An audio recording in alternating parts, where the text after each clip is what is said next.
Mixing bowl ಇಟ್ಕೊಂಡಿದ್ದೀನಿ. ಅದಕ್ಕೆ 200 gram ಅಷ್ಟು ಕಡಲೆಬೇಳೆ ಹಿಟ್ಟು ಹಾಕೊಂಡಿದ್ದೀನಿ. ಬೋಂಡ ಮಾಡ್ತೀವಲ್ವಾ ಅದೇ ಹಿಟ್ಟು. 1 ಸ್ಪೂನ್ ಅಷ್ಟು ಅಕ್ಕಿ ಹಿಟ್ಟು ಹಾಕೊಂತಾ ಇದ್ದೀನಿ. 1/4 ಸ್ಪೂನ್ ಅಷ್ಟು ಅಜ್ವಾನ ಅಂತೀವಲ್ವಾ ಅದನ್ನ ಹಾಕೊಂಡಿದ್ದೀನಿ. ಹಾಗೆ ಅದಕ್ಕೆ ಎಷ್ಟು ಬೇಕೋ ಅಷ್ಟು ಉಪ್ಪು ಹಾಕೊಂಡಿದ್ದೀನಿ. 1/2 ಸ್ಪೂನ್ ಅಷ್ಟು ಅಚ್ಚ ಖಾರದ ಪುಡಿ ಅದನ್ನು ಹಾಕೊಂಡಿದ್ದೀನಿ. ಎಲ್ಲ ಹಾಕೊಂಡಾದ್ಮೇಲೆ ಒಂದ್ಸಲಿ ಚೆನ್ನಾಗಿ ಕಲ್ಸ್ಕೊಂಡ್ಬಿಡಿ. ಈ ತರ ಕಲ್ಸ್ಕೊಂಡಾದ್ಮೇಲೆ ಸ್ವಲ್ಪ ಸ್ವಲ್ಪ ನೀರ್ ಹಾಕೊಂತ ಒಂದು ಹದಕ್ಕೆ ಕಲ್ಸ್ಕೋಬೇಕು. ಯಾವ ಹದ ಅಂತ ನಾನು ತೋರಿಸ್ತೀನಿ ನೋಡಿ. ಚೆನ್ನಾಗಿ ಕಲ್ಸ್ಕೋಬೇಕು. ಆದಷ್ಟು ಕೈಯಲ್ಲೇ ಕಲ್ಸ್ಕೊಂಡ್ರೆ ಒಳ್ಳೇದು. ನೀವೆಷ್ಟು ಚೆನ್ನಾಗಿ ತಿರುಗಿಸಿ ಕಲ್ಸ್ಕೊಂತೀರೋ ಅಷ್ಟು ಶೈನಿಂಗ್ ಬರುತ್ತೆ. ಹಿಟ್ಟು ಈ ತರ ಬರಬೇಕು. ದೋಸೆ ಹಿಟ್ಟಿನ ಅದಕ್ಕೆ ನಾನು ಹಿಟ್ಟು ರೆಡಿ ಮಾಡಿ ಇಟ್ಕೊಂಡಿದ್ದೀನಿ. ಎಳೆ ಬೆಂಡೆಕಾಯಿ 1/4 kg ಅಷ್ಟು ತಗೊಂಡು ತುದಿ ಕಟ್ ಮಾಡ್ಕೊಂಡಿದ್ದೀನಿ.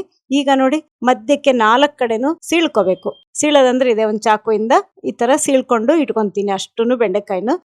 ಆ ತರ ಅದಕ್ಕೆ ತೋರಿಸ್ಕೊಡ್ತಾ ಇದೀನಿ ನೋಡಿ. ಹೌದಾ, ಇದೇ ತರ ಎಲ್ಲ ಸೀಳ್ಕೊಂಡಾದ್ಮೇಲೆ ಅದನ್ನೀಗ ಡಿಪ್ ಮಾಡೋದು ಹೆಂಗೆ ಅಂತ ತೋರಿಸ್ತೀನಿ. ಹಿಟ್ಟೊಳಗೆ ಈ ತರ ಡಿಪ್ ಮಾಡ್ಕೊಂಡು ನಾನು ಎಣ್ಣೆ ಕಾಯಕ್ಕೆ ಇಟ್ಟಿದ್ದೆ. ಡೀಪ್ ಫ್ರೈ ಮಾಡೋದ್ರಿಂದ ಚೆನ್ನಾಗಿ ಎಣ್ಣೆ ಕಾಯಬೇಕು. ಒಂದೊಂದಾಗೆ ಎಲ್ಲ ಹಾಕೋತಾ ಇದ್ದೀನಿ. ತುಂಬಾ ಚೆನ್ನಾಗಿರುತ್ತೆ. ಮೆಣಸಿನ್ಕಾಯಿ ಬೋಂಡ, ಈರುಳ್ಳಿ ಬೋಂಡ ಎಲ್ಲ ಮಾಡ್ಕೊಂಡಿರ್ತೀರಲ್ವಾ, ಇದನ್ನ ಒಂದು ಮಾಡ್ಕೊಂಡು ಟೇಸ್ಟ್ ನೋಡಿ, ನಿಮ್ಗೂ ಇಷ್ಟ ಆಗುತ್ತೆ. ಬೆಂಡೆಕಾಯಿ ಎನಿ ಟೈಮು ಸಿಗುತ್ತೆ, ಎಲ್ಲಾ ಕಾಲದಲ್ಲೂ ಸಿಗುತ್ತೆ. ಯಾವಾಗ ಬೇಕಾ ಅವಾಗ ಈವ್ನಿಂಗ್ ಸ್ನಾಕ್ಸಿಗೆ, ಕಾಫಿ ಟೀ ಟೈಮಿಗೆ ಮಾಡ್ಕೋಬಹುದು. ಈಸಿಯಾಗಿ 5 ರಿಂದ 10 ನಿಮಿಷದೊಳಗೆಲ್ಲ ನಿಮಗೆ ರೆಡಿ ಆಗುತ್ತೆ. ಅಕ್ಕಿ ಹಿಟ್ಟು ಹಾಕಿರೋದ್ರಿಂದ ಗರಿಗರಿಯಾಗಿ ಚೆನ್ನಾಗಿ ಆಗುತ್ತೆ. ಅದಕ್ಕೋಸ್ಕರ ಸ್ವಲ್ಪ ಅಕ್ಕಿ ಹಿಟ್ಟು ಮಿಕ್ಸ್ ಮಾಡಿರ್ತೀವಿ. ನೋಡಿದ್ರಲ್ವಾ, ಈ ಕಲರ್ ಬಂದಾಗ ತೆಕ್ಕೊಂಬಿಡಿ. ಸೂಪರ್ ಆಗಿರೋ ಬೆಂಡೆಕಾಯಿ ಬೋಂಡ ರೆಡಿ ಆಯ್ತು. ಒಂದು ಕಟ್ ಮಾಡಿ ತೋರಿಸ್ತೀನಿ. ತಿನ್ನಕ್ಕೆ ತುಂಬಾ ರುಚಿಯಾಗಿರುತ್ತೆ. ಬೆಂಡೆಕಾಯಿನೂ ಎಣ್ಣೆಯಲ್ಲಿ ಫ್ರೈ ಆಗಿರುತ್ತಲ್ವಾ, ಆ ಟೇಸ್ಟೇ ಒಂಥರ ಡಿಫ್ರೆಂಟ್ ಆಗಿರುತ್ತೆ.